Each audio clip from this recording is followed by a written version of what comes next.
4 p.m. on November 24th. Going to start our EDC directors meeting. I'd like to go through roll call first, please, Blanca. Karen Gobin, President. Present. Roland Gomez, Vice President. Present. Daniel Dan Diaz, Secretary.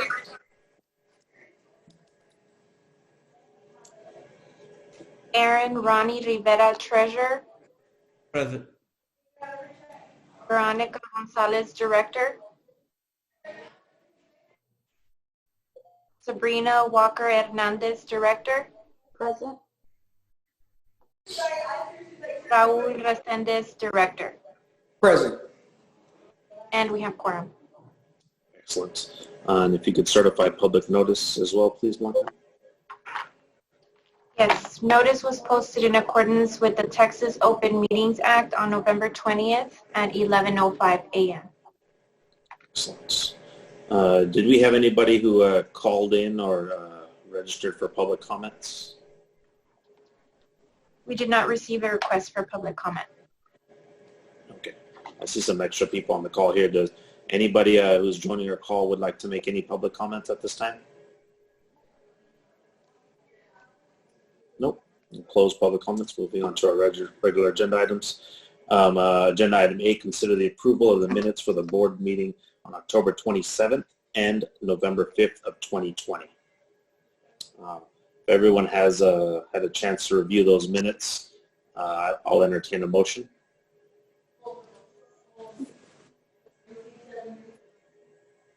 I'll make a motion to accept the minutes as presented. I second that motion. All those in favor signify by saying aye or raise your right hand. Any opposed, same sign. Motion carries. All right. Agenda item B, consider the approval of the financial report for October 2020. Is Dago going to be doing this one or Christian, Blanca? For now, we're going to have Chris Villarreal, CPA, do the reports until we do a full transition into the city. Okay, fair enough. It's all yours, Chris. Hello, everyone. So we are into the first month of the new fiscal year, October 20, fiscal year ending September 30, 2021. It's a little bit of a condensed version. I just got the 1 month of October showing here. And what we do is that we have the column for October, we have the year to date, we have the annual budget, percentage of date, and remaining budget balance. So, and then the budget that you see there in the third column is based upon the approved budget that we approved 1 or 2 meetings ago. Okay, and it's categorized as such as well. But so on the first month of October, it's a very light month. We didn't collect the sales tax from the city yet, but you'll see that we collected lease payments and investment interest. The negative $1,714 in negative investment interest is the money that remains in the restricted accounts. Okay, so $5,286 was collected for the unrestricted accounts. Okay, there's 2 of them. You have the operating cash and the sweep account. What did we spend? Well, we spent money on the contractual maintenance services category. We got about $500 over there in travel training, and we got a rebate in some leasing expenditures for the copier. The next expense category is supplies. Computer software expense, $1,559. That's Microsoft Office. I think we're going to get reimbursed for that later down the road. We got programs, $89 in marketing, some more rebates and utilities. Some maintenance there, $722 for the yard. And then we spent $200,000 for the First Hartford shops. First Hartford, the shops at RGB. So overall, we have a net decrease in cash of $197,000, but we have $5,240,000 in unrestricted cash. Okay, sitting there. So the next couple of pages are going to be like the balance sheet, total assets. We have $40 million in total assets. And then the next page is going to be $27 million of liabilities with a net fund balance of $12 million. The next supplemental information is the receivables. Now, of course, if you remember the audit, we kind of wrote off the receivables, but that's from the audit perspective. From our books, we're not ready to write those off yet because those are still potentially down the road collectible. Okay. Any questions about October?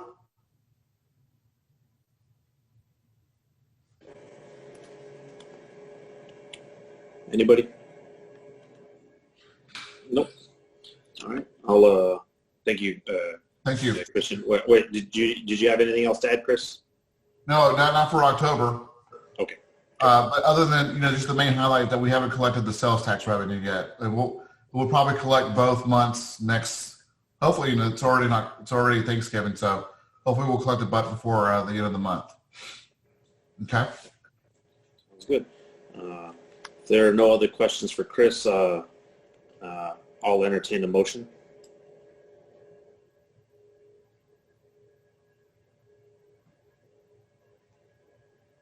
I make a motion to accept the financial reports as presented.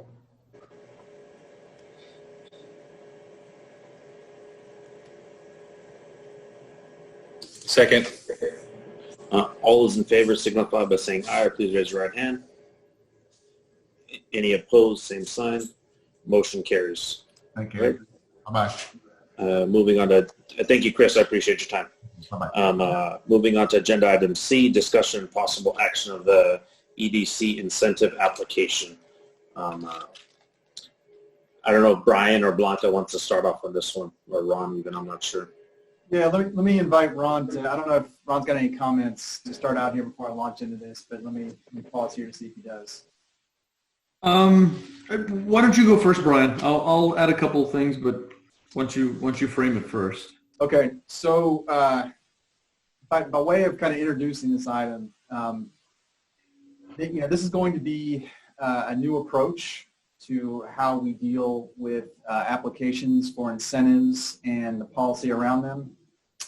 Before I kind of walk through this, let me just emphasize that with anything new, this is very much kind of a working draft for discussion at this point, and we expect as we develop more practice with this policy and this approach, there'll probably be tweaks and improvements down the line, but in surveying the various incentive policies and programs and thresholds and amounts and what we know about what other communities around the state are doing, we wanted to provide this as a starting point here for discussion.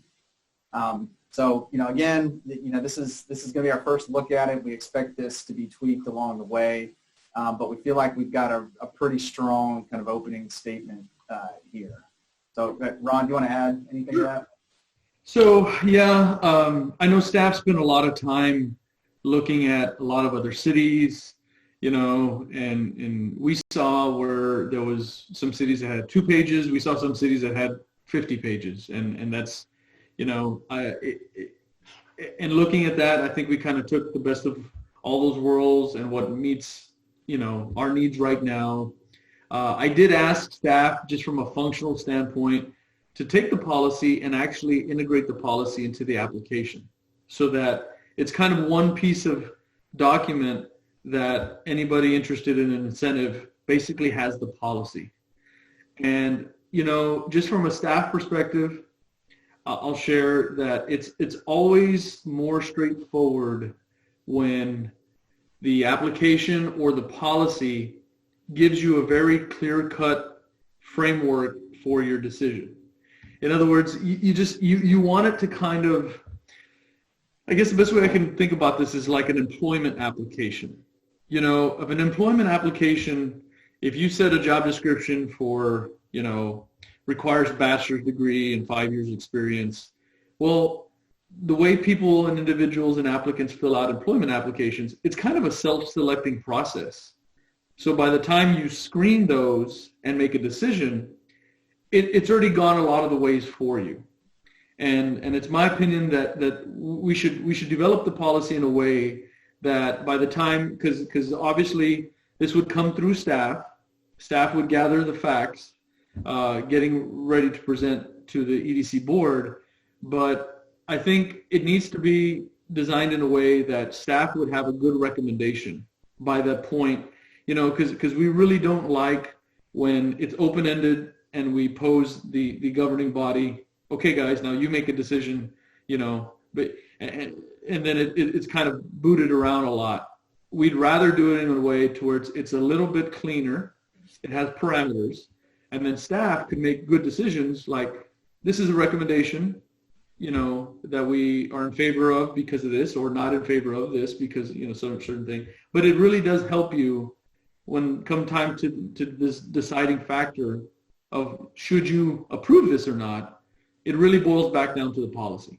So, and I think historically the EDC here has had kind of these open-ended case-by-case scenarios, and I'd really like to give you guys a little bit more of a framework, and I think it helps you make more clear decisions. So that's why this was an attempt to kind of do the application and the policy.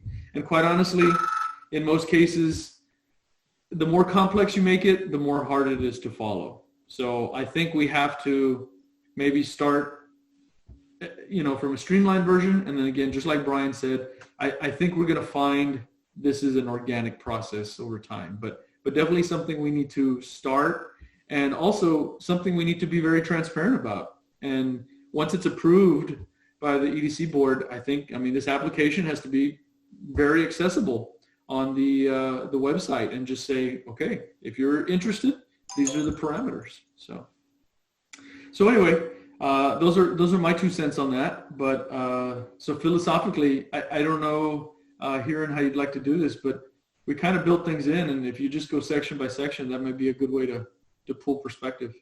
I think, Chair, if you're okay with this, let me kind of walk through. I think I know where the questions are going to be. And so and because I didn't want to give you all kind of an ugly markup here with a lot of comments in the margin and that sort of thing, if you don't mind, if I could just walk through this quickly, pause where I think the questions are going to be, and then maybe we can tackle, tackle it sort of section by section. That works for me. Okay.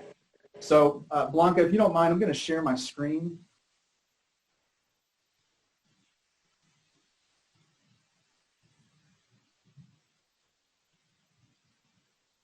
Okay, so hopefully you all see the incentive application. Somebody just nod.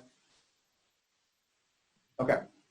Let me start here. And you all have seen one iteration of this sort of preamble or guiding principles before. And let me start out by just explaining why we need this in the very first place. And let me do that by starting to say, or explain what an incentive policy is not. Economic development incentives are not, this is not an entitlement program. There is economic activity happening all around us every day that is not subsidized by government, that is not incentivized really in any way. And so a good incentive policy or a framework for thinking about incentives should be to accomplish something above and beyond what the market produces every day. And there are really sort of two paths there. The first one is to think about it in terms of public benefits. So what do we believe is good economic development? And how can we provide some incentives or a nudge in order to achieve those goals beyond what the market's going to produce? So that's sort of case A for incentives. Case B for incentives would be those circumstances where, all things equal, Edinburg's not going to be competitive for a project unless incentives are on the table. And that's kind of your classic, it's kind of competition-driven argument for economic development incentives. This is a very competitive business. Anybody who tells you that incentives don't matter either doesn't work in this field or they have some kind of axe to grind. They do matter very much, but you should be judicious in the way you apply them. So that's kind of the general arguments for why we're doing incentives in the first place. There are a couple other sort of flags that we want to put in the ground for expectations. One, as Ron mentioned, we want to be extremely transparent and data-driven about, not only the recommendations staff gives to the board, but the case we make to the public. These projects and incentivized projects should pencil. And by that I mean there should be very clear return on investment to the community. This is public money after all, so it should accomplish some kind of public purpose. And so from a transparency standpoint, from kind of a sound analytic standpoint, we believe these things should all kind of go through a process that produces a very clear case for whether or not we believe this would be a good investment of public money. So that's I'm going to stop with the soapbox kind of on the guiding principles, and let me kind of pause there and see if there are any comments on that. Brian, I want to tag one thing you said, and just for discussion purposes, I think one defining line is really about other locations being in the competitive mix. So, and what I mean by defining line, does the board wish to incentivize somebody that would come here anyway? I think that's a real definite line of discussion. So generally, obviously the most traditional ones, or you're trying to use the incentive to leverage one location over another. But that will come up, so this is the perfect time to explore that. I'll let the board make their comments on this one first before I make mine. So, I have a question, Ron and Brian. If what you're suggesting with that being in place, would we still get a list of everybody that's making an application for incentive, or with, of course, the staff's recommendations, or we would only get a list of the staff's recommendations? So, go ahead, Brian. We're going to establish eligibility criteria here. There could be a case where somebody would want to apply and they don't meet the minimum thresholds. And in that case, my recommendation to you would be for staff to filter those out. There could also be, projects that would just require such an enormous amount of subsidy that we don't believe they would be wise investments. Now, obviously, this is up to the board to decide, but as good staff work, I don't think we would want to bring everything to you. Okay. That's pretty much what I was going to say. If we do this process right, it's back to a self-selecting process. Kind of in my analogy of a job application, if our job posting is you need a bachelor's degree, well, you wouldn't see anything that applied without that bachelor's degree. So it has some type of filtering eligibility.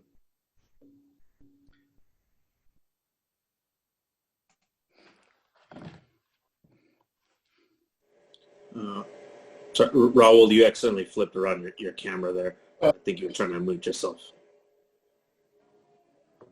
I want to make sure I'm not confusing two things. I'm trying to remember from the presentation from the gentleman who was from the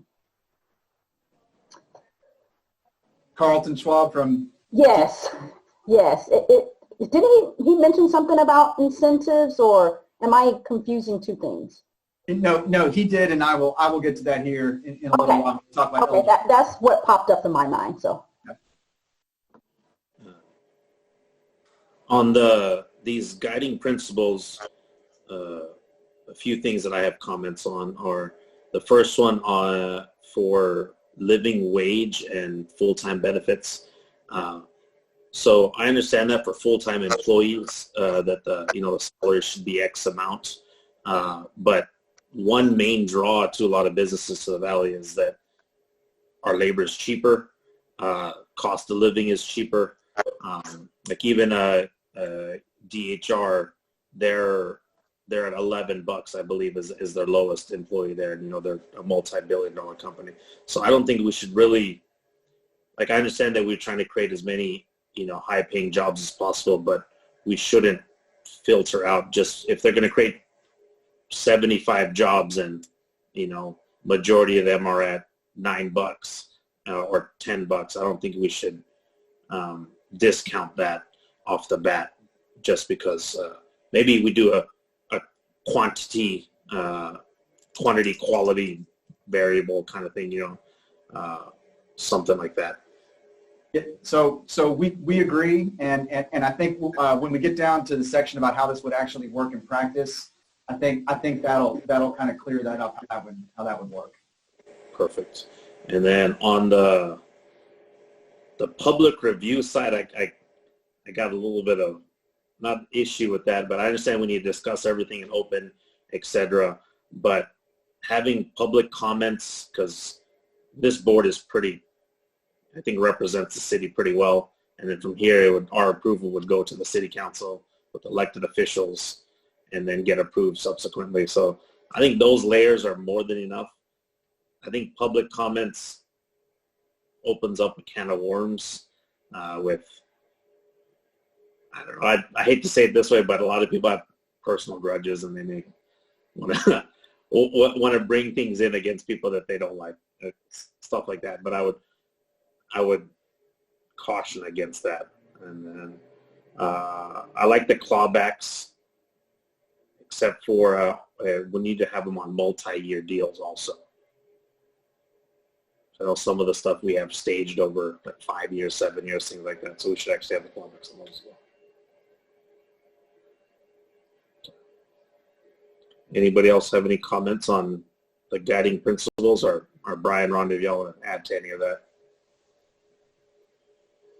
I think in terms of how these would be put into practice, I think some of those questions might be answered here in a second. Okay. I'm glad that if there are other comments or questions right now, I'm glad to answer them. Yep. Okay. Let's go on. Okay. So we're going to scroll down to eligibility here, and I'm going to explain our thinking about these thresholds. The first one should be pretty clear cut. Obviously, we are trying to build the economic base within the city. There are circumstances I can foresee where there could be a project that's located in the ETJ that would require some sort of agreements. I don't think we should exclude those kinds of opportunities, but obviously those should come with some kind of agreement in terms to be about being annexed inside the city, so we take full advantage of the benefits of those projects. So here's the second bullet point about the I'm going to call it the floor in terms of number of jobs and capital investment. That I expect there to be some discussion around this, and we'd like everybody's feedback. So here's generally what you need to keep in mind in terms of a backdrop in coming up with some of these thresholds. And I'm going to get into this more here in a second, but since you brought up the wage, Chair, I'll go ahead and just mention this one now. The average hourly wage in the county right now is $18.24 an hour. So when we talk about kind of setting a floor for what kind of wages we might want to target for what we would call high quality jobs, keep that in mind. In terms of the job distribution and the capital investment target, I did an analysis, and I wanted to figure out, okay, so for any project, obviously we don't want to be incentivizing jobs in the 1s and 2s and 3s, but we want to make sure we are including small businesses here. We don't want to only be focused on large employers, because we just don't honestly have that many large employers. So we can't set the floor like, you look at Austin, you look at a big city, you might have a floor of 250 jobs and up. Well, if we do that, we're not going to really be doing what I think we need to do. So in looking for kind of that compromise, I went and looked at how many businesses have 20 or more employees in the area, and about 16% of businesses have 20 or more. So we'll round up, and call it 1 out of 5. So if we target sort of that level of jobs as the minimum to qualify, you would be kind of in that 20%, that top 20% in terms of number of jobs. Okay. And, that could be somebody brand new to the community, or it could be a significant expansion. And so that's sort of where that target came from. If you all decided you want to lower that and say go to something like 10 or more jobs, you'd basically be talking about 1/3 of all the businesses in the area. So, in thinking about sort of what the total demand for this incentives program might be, if you bring it down to about 10, you're talking, 1 out of 3 businesses. So just kind of keep that in mind. On the capital investment side, cities tackle this differently. I think the minimum value I found out there was for a smaller city, and they set their floor at around $2.5 million. If you look at all the agreements the EDC, or not all of them, the recent ones that we've had, I'd say most of them range, other than the small business grants, most of them range kind of in that like 1.5 to 5 range. But on $5 million, so just so you know kind of what the return in terms of tax revenue on $5 million would be, if you take our current property tax rate, a $5 million capital investment generates about $34,000 a year in city property tax revenue. So it's not a lot of money really. I mean, $34,000. It's nothing to turn your nose up at. But again, it's not. You have to get well beyond that 5 million threshold to really start talking about property tax revenue of any significant portion. So that's where we set the thresholds for those. I'll just tackle the rest of these really quickly, and then we can talk about this as a group. I asked the city attorney to go through here and add some language about our equal opportunity, discrimination, and that sort of things. Obviously, we want to make sure that anybody we're subsidizing meets those criteria. The second to last bullet point, this is an important one. Just since I've been here, we've received some requests for subsidies or incentives on projects that, we got one that I think the board might remember where the project was almost complete and they were asking for incentives. And it's our recommendation that incentives really are only considered for projects that need them. And obviously, if a project's already underway or completed, I don't think there's a very strong argument that they need public subsidy to complete it. The last bullet point, it's our recommendation that we try to stay away from incentivizing strictly residential development. You might generate some very temporary job creation in terms of construction jobs on those kinds of projects, but at the end of the day, longer term, those are just not going to produce a lot of tax revenue. So you have to question whether or not we're maximizing our limited resources in terms of incentives for anything that's strictly residential. And so we wrote this in a way where if there were mixed-use developments, then we didn't want to completely move those off the table. But we want to recommend to the board that we try to stay away from strictly residential development unless the city wanted to come in and do some kind of cost share for infrastructure upgrades that would benefit a larger area. Those are things, and so I use the water line upsizing as an example. If there's a request that we invest some city money into upsizing a water line, it's going to benefit a much larger area. Obviously, that might be something we would consider. So let me stop there, see if there are questions or comments. Hey Brian, question regarding the 20 employee minimum. So can you clarify if we do downtown regentrification project and we adhere to these principles, most businesses wouldn't adhere to the 20. Is that what we're wanting to get ourselves into? So when you're referring to downtown, you were talking about things like facade development or, signage, that kind of stuff. So there's a discussion we're having here internally. If you think back to the training we got from Carlton that Sabrina mentioned earlier, there was some discussion about what is an eligible use of type A sales tax dollars anyway. And, we are trying to figure out how to carve out money within the budget for a small business program like that and stay on the right side of the rules when it comes to eligible uses of sales tax money. So those things, I don't believe, like let's use the example of some signage. According to the material we went over in the training, I'm not sure something like that is an eligible use unless it's part of a project that would, that's explicitly defined for a type A corporation. So, yeah, I think for the incentive program, my answer to your question is no. Those kinds of things would probably not qualify, but that does not mean we can't figure out a way to fund them through another bucket of money.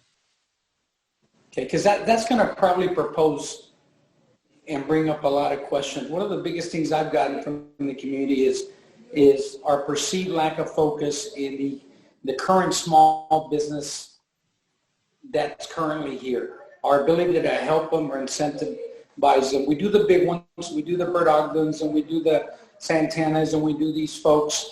And that's okay if it's within our guiding principles. That's what we're focused on.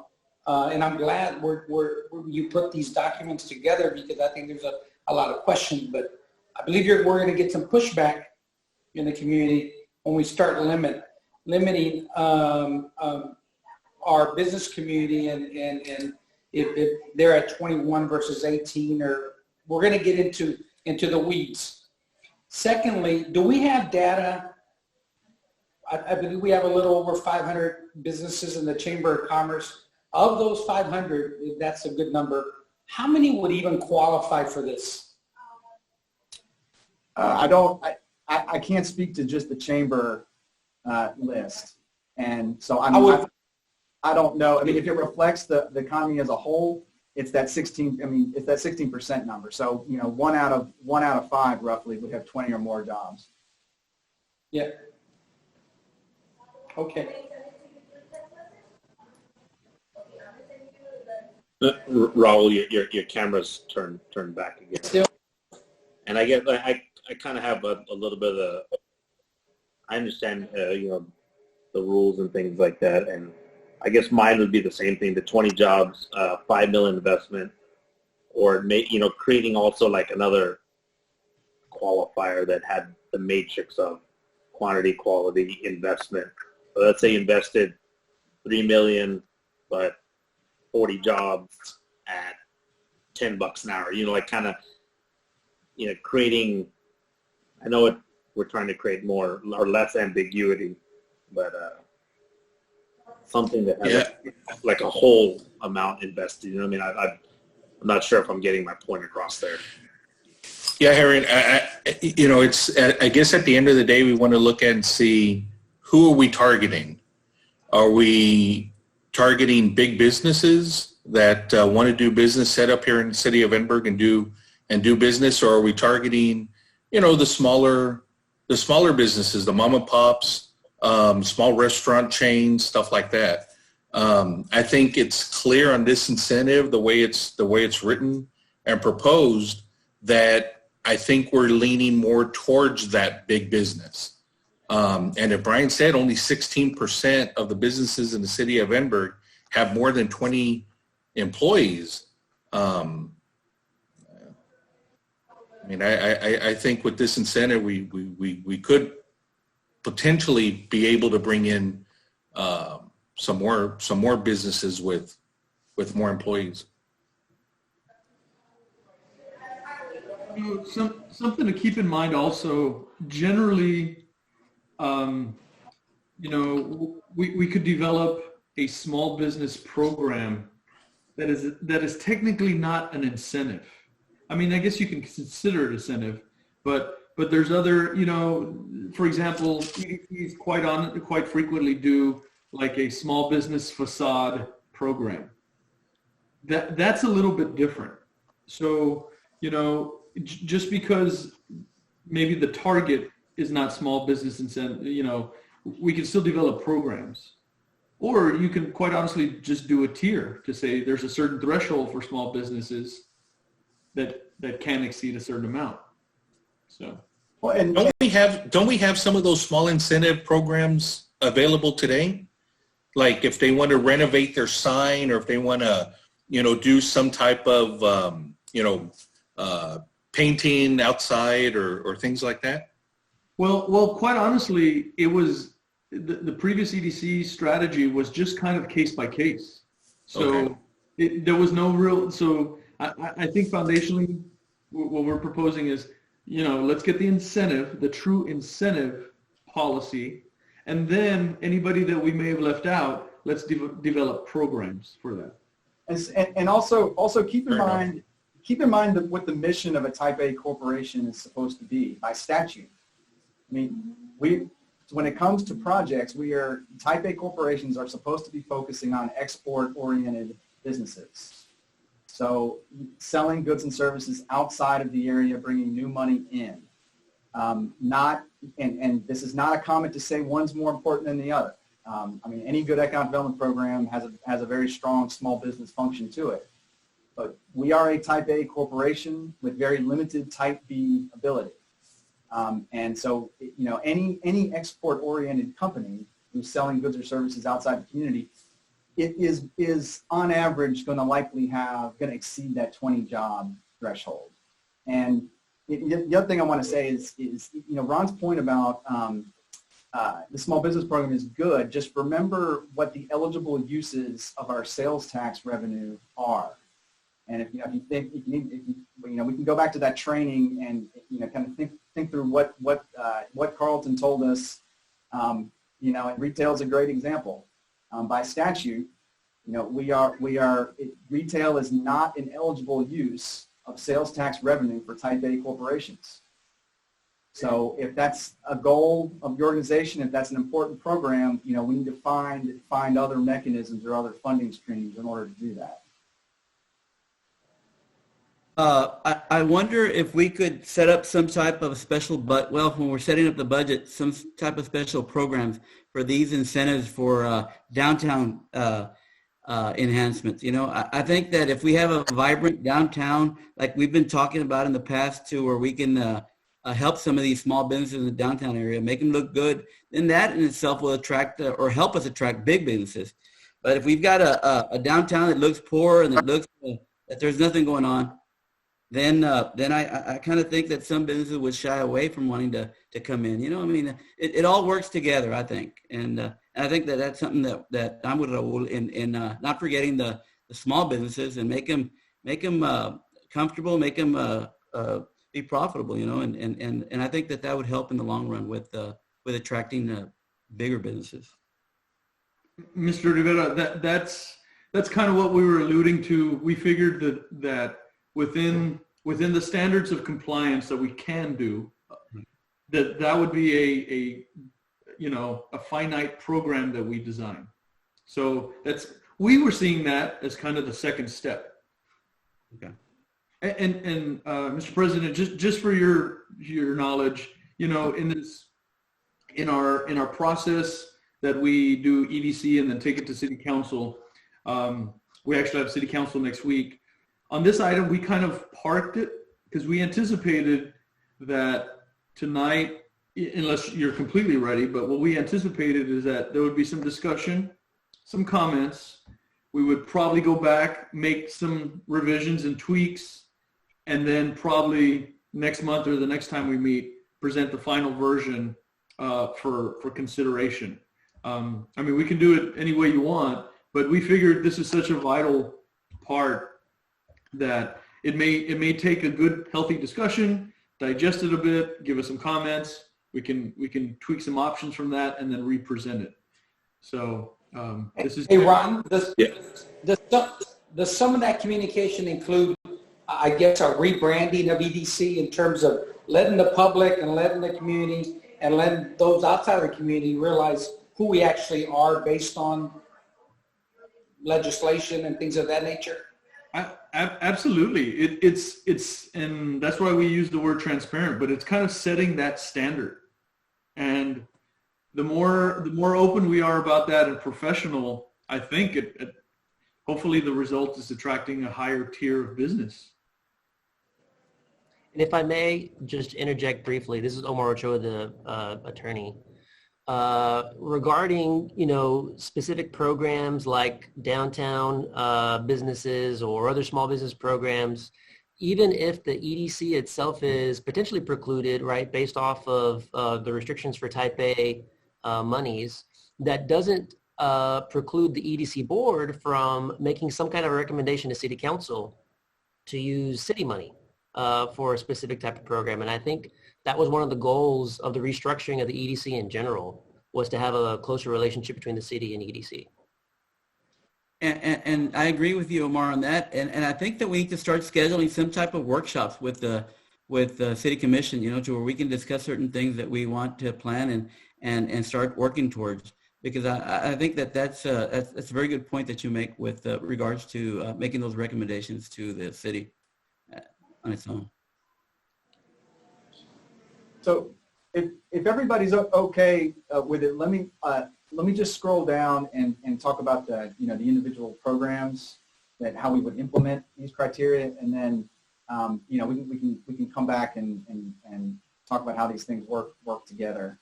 And then also speaking to Ron's point real quick, I agree with you 100%.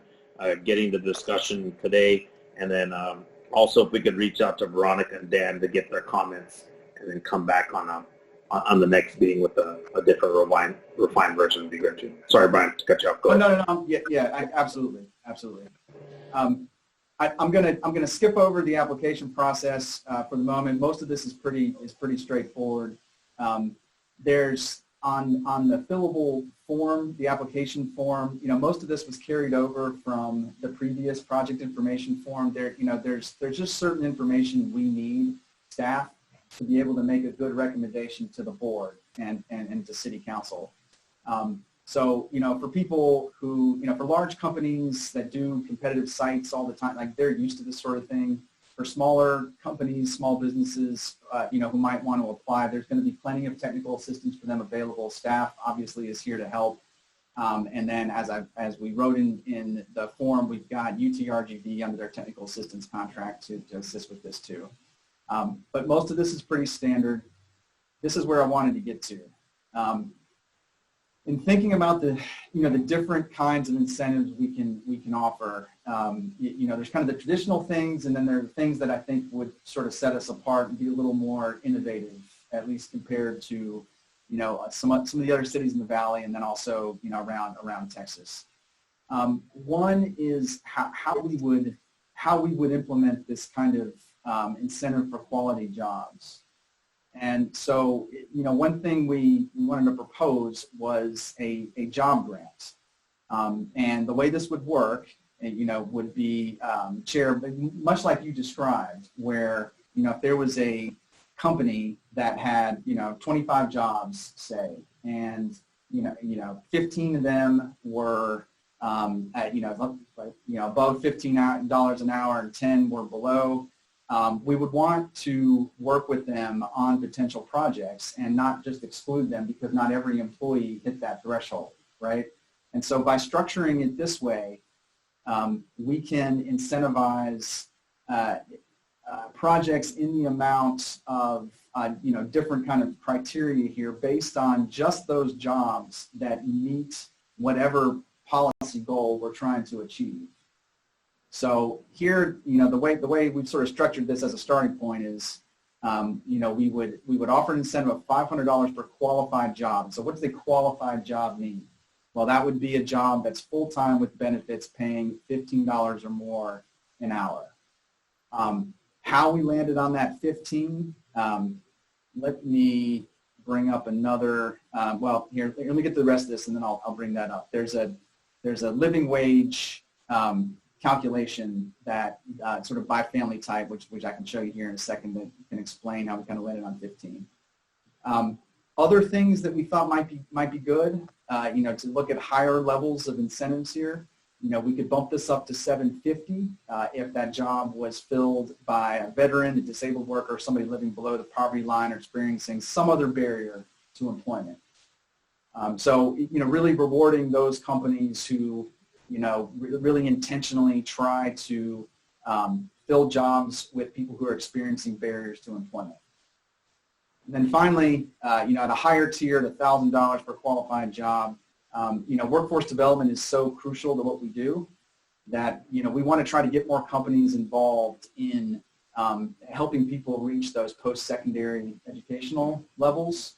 And so we could offer a higher incentive for jobs that resulted in workers earning some kind of industry-recognized certificate or credential. So, we had a program like this when I worked in Nashville that worked out pretty well. That, you want to include internships, a possibility there, for people who would be interested in co-investing there. It's very straightforward. It's easy to explain. You are only incentivizing those jobs that meet the kind of policy goals that you want to accomplish. So that's on the job side. Let me bring up, just so you know where that $15 an hour came from. See if I can blow this up a little bit. Here is, let's see, get this a little bit bigger.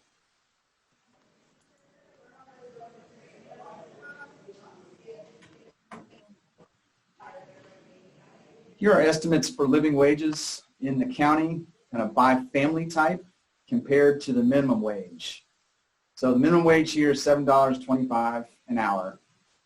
If you go through the various household expenses and take estimates for what, food costs, rent costs, health, daycare for those families with children, and you start to work that out to an hourly wage, these are generally the estimates you would come up with here in this county. And, so for a living wage, to be able to afford basic expenses for one adult with no child, it's right around, 10 or 11 an hour. And you can just kind of work left to right by family type and whether you have one person working or two people working. And so the idea here is basically to incentivize jobs at a level that allow people to meet their basic living needs in the area. And, it's impossible. I mean, it would be impossible to try to sort this out exactly and say, okay, we're going to incentivize this person because they've got two children versus, so we tried to find sort of an average, and we landed on $15 an hour as a starting point for discussion. So let me stop there, see if there are comments on the job section before we move on. Are we including the amount of benefits towards that hourly wage, or is it like hourly wage plus benefits? So people look at that in both ways. You can take kind of a wage approach or an earnings approach. Earnings would include benefits. Wage would just be the hourly wage without. And so, we could figure out what the board's preference was there and kind of move it up or down if you wanted.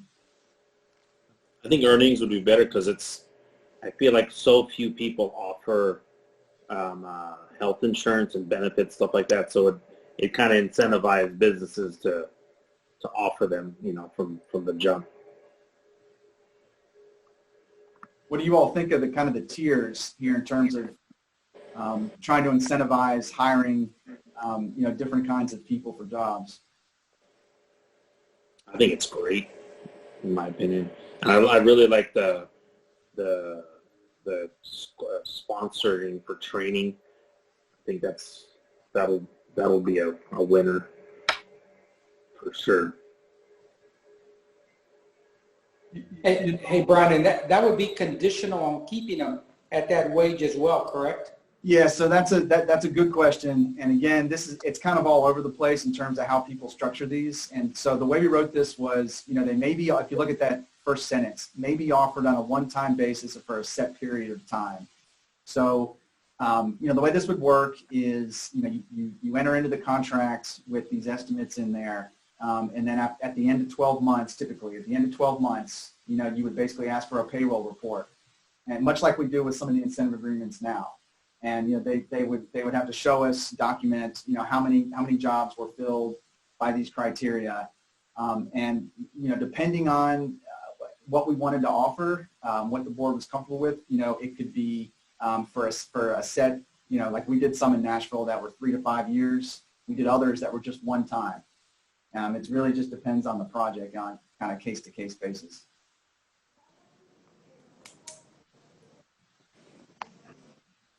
One thing I was going to say, kind of going to some of the comments I heard, I think as we reframe this, I don't know if it's in this document or just maybe we're missing something that's an overview before even this document, because, one of the benefits of this alignment as a city department is really, so we need to think of EDC cash incentives as one piece of a comprehensive toolbox, kind of what Omar was saying. And we, some other programs, we may not necessarily have to pay for it out of EDC funds. That's part of this, benefit of having the alignment. But obviously we have 380 agreements. We have other tax type agreements. We could create, a retail rehab for small businesses. One thing that we learned a lot is that we definitely need to focus on small business capacity building, relocation services, infrastructure partnerships, kind of all those things. So think of EDC cash as only a small portion of a bigger comprehensive toolbox. And I think that's not the way we thought about it before. I think anytime we thought, a business was going to engage with the city, well, let's give them cash. It doesn't necessarily have to be that strategy every time. There's other ways we could do it. So, and I think we need to paint that picture a little bit more clearly.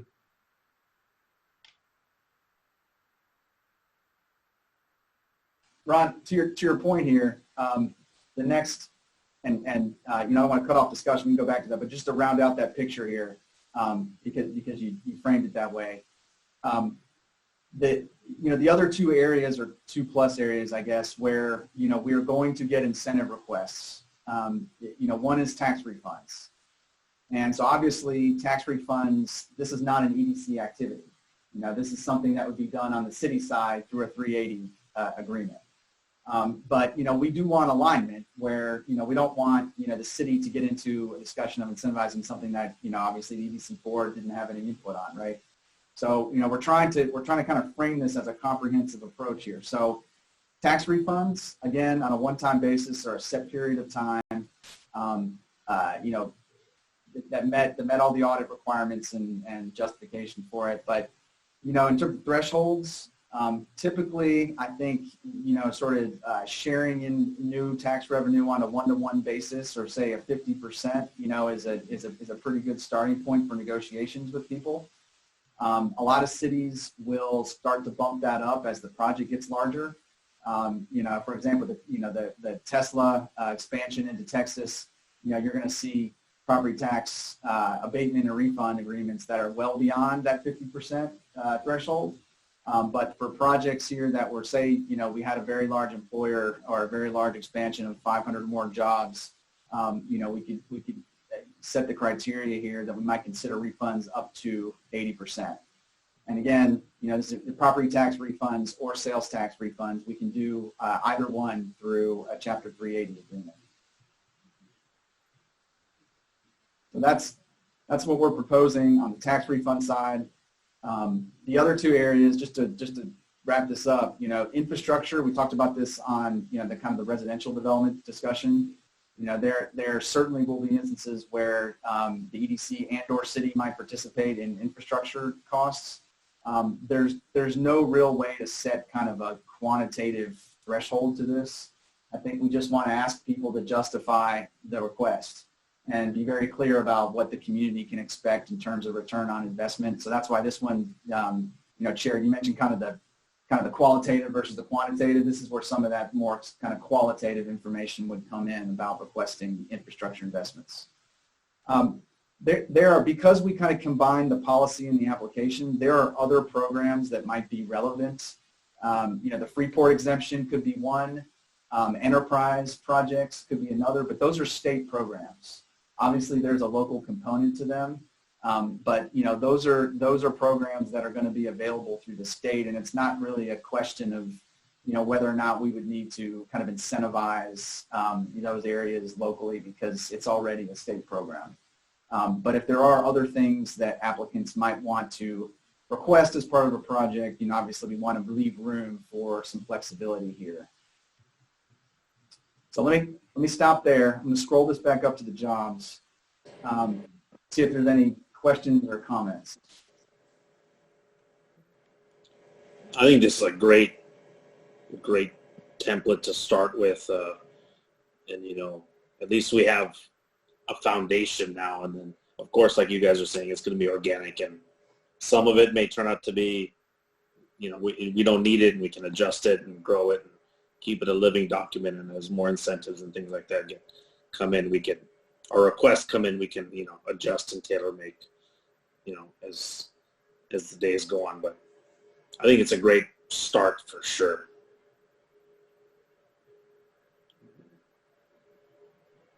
Does anybody have any more questions or comments? What are some of the other things that you'd like to see that you don't see in here, and then does it make kind of procedural sense, or is it too long? Is it too short? I think it's a good size based on, because you need all the sections, and it's not overbearing on the qualifications, and I think some of them are like no-brainers, like making sure everyone's following the Equal Employment Act and things like that. But you still have to put it in there, right? As a qualifier. On the jobs grant side, maybe did we already have disabled workers there? I don't know. Maybe there's other ways of adding the jobs and the other parameters in there that somebody else can think of. Yeah. Is there a way to kind of look at, I guess, some of the CDBG qualifications too and cross-parallel those? Or is that totally off the table? No, I think we could certainly, so in that 750 category here, we talked about people living below the poverty line experiencing homelessness. We could build in specific, kind of quantified levels that would mirror CDBG for sure. Yeah, we could take a look at that. Okay. Yeah, again, this is sort of art and science, right? The way these are going to come in, people are going to complete this, send it in, and these are all going to be subject to negotiation. This isn't sort of a prescriptive process where, you fill in all these things, you meet criteria, and it's done and you've qualified, right? There's going to be a lot of back and forth here on these, but this is, we want to signal the things we care about. And that's when you start to look at some of these criteria, especially the job grants. This is a statement about what we are trying to achieve through economic development in this city. So that's kind of the frame I encourage you to think about it in. And one of the things, like if someone's purchasing one of our existing real estate and we reduce the price, let's say $100,000, we make that as a, in kind of an incentive, say, hey, you can't come back for more incentives because we're already adjusting the price up front for your future development or something like that. You know what I mean? Yeah, correct. And that, we will experience negotiations where, that kind of stuff would certainly come into play for sure.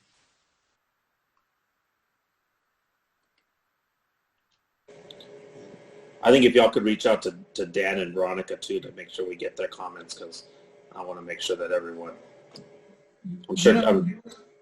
Did Dan join yet? No. He said he was going to be able to make it, but he didn't join. And just to have a little further understanding on this transparency and public deliberation, much like the real estate negotiations that we just had, it's kind of a fluid situation. there are certain things we never want to jeopardize the integrity of a negotiation, so there'll be times where it's appropriate to take it and applicable to take it to executive.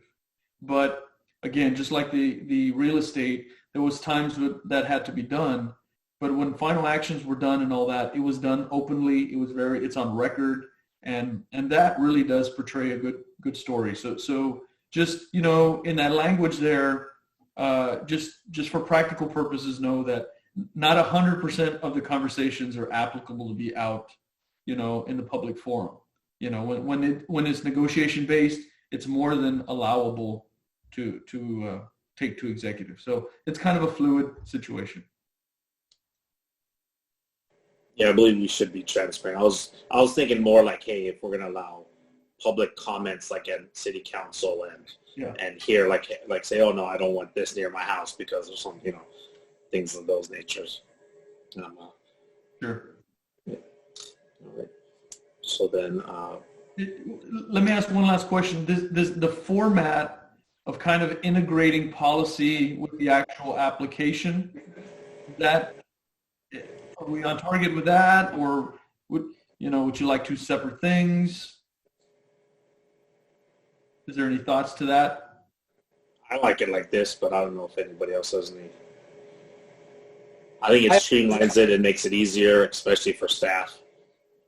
Yes. Yeah, I think this works. Okay. Okay, excellent. Well, we'll keep refining it, and then the next time we meet, I think we may be ready. And again, as you digest this, if you have thoughts or scenarios, pick our brains, and we'll kind of run these little trial tests with it. Yeah, should we, Chair, if you're open to it, I think maybe as follow-up here, maybe Blanca could establish a timeline to get back to us with some feedback. And we can provide this in Word to you all, so it's easy to edit using track changes, whatever the board prefers, and then we can bring this back for another round of discussion here if that works for everybody. Works for me.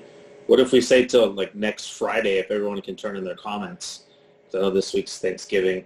Give us a full week next week, and then it gives you guys another 2 weeks to amend it. Is that fair? Whatever works for the board, we'll make happen. Yeah. I'm good with that. Yeah. So we'll say by the 4th of December, 5 p.m. If we could all turn in our comments to Blanca, Brian, or if you prefer Ron, we can make Ron forward it over, and then this way you guys can discuss it amongst yourselves and have it, add those discussions in, I guess, and create something else for us or amend it for us. So, all right. That being said, anybody have any more discussion? Nope. I will entertain a motion to enter executive session. So move. I second that motion. All those in favor signify by saying aye. Please raise your right hand. Any opposed, same sign. It is now 5:04 p.m. We'll be entering executive session. I will entertain a motion to re-enter open session. So moved. Second that motion. All those in favor signify by saying aye. Please raise your right hand. Any opposed, same sign. Motion carries. It's now 5:35 p.m. We're re-entering open session. For the point of record, I excused myself from executive session from 5:08 p.m. to 5:32 p.m. I'll entertain a motion to approve a letter of support for the Texas Enterprise Zone Act for the South Texas Health System. So moved. Second. All those in favor signify by saying aye. Please raise your hand. Any opposed, same sign. Motion carries. On other business, I had one comment. I noticed that at the city council meeting, there was the council had an issue with our finance audit taking a little bit longer than normally it would. So if we could look into maybe keeping, finance in-house for one more year at least, or, just to keep things a little faster and streamlined this year, and then get our bearings, and then maybe move it over with a full migration next year. So I guess Blanca, Brian, if y'all want to look into that, or I don't see Brian here. Blanca, if you want to look into that, then. If anybody has any comments regarding that. Mr. President, I have a bit of perspective on that. Just the fact that we obviously had some staff transition of a lot of vacancies with the EDC staff. Plus, we are on the first year of a 2-year contract with a new auditor. So some of that was that transition. We're just about to finish and finalize the city side of that. By the next time we meet, I can provide some recommendations. I do know that our goal was to begin the next audit process literally in January. So we anticipated going smoother, but if that's a more feasible option, I'll present some recommendations in December. Okay. I saw it. I figured we'd at least take a look at it just in case. Okay. Sure. We'll look very deeply into that if that would be a more efficient process. Does anybody else have any other business they'd like to discuss? Mr. President, I'm sorry. Yeah. I believe this is Omar Ochoa, the city attorney. I believe there may be another action item out of executive session on the second item. Oh, sorry. You're right. My bad. On item B, there was no action taken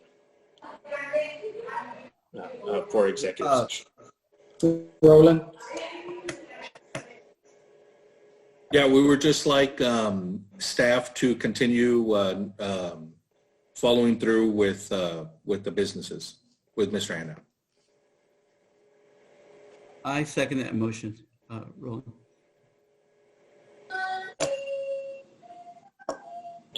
Omar, did we need a motion there, or? Sure. So my understanding is that there is a directive to staff to continue the discussions regarding that second item.